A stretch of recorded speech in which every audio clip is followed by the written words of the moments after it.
The city has tried a number of different things, and clearly, if you just walk around, you can see that it hasn't necessarily worked. I think if you just take a view of what we're seeing, that we have to do more interventions and have more resources for people who are living unsheltered on the streets.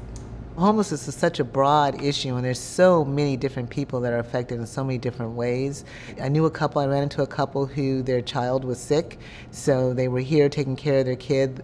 The father was working, but not, making enough for them to, sustain themselves here in the city. So the mother was at Mary's place, the father was at a shelter. And then there are folks who really are mentally ill. They need services and intervention that way. We have people on drugs and drug addicted. We have a combination of both.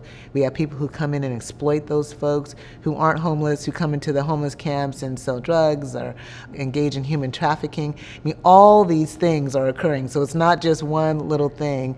And so we really need to be addressing it on every single front. Compassionate, caring services for people is critically important. A place for people to go where they're not living on the street, very critically important, but also for people who are going to exploit, who are going to take advantage, there needs to be consequences for those folks as well.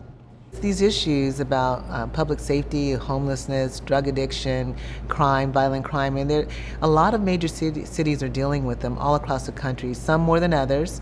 And they're looking at really unique ways of intervening and engaging, and particularly working with the officers. Many cities have public health workers and mental health workers that deploy with officers. There's a number of things that are in place that can be tried to make things better for all of us.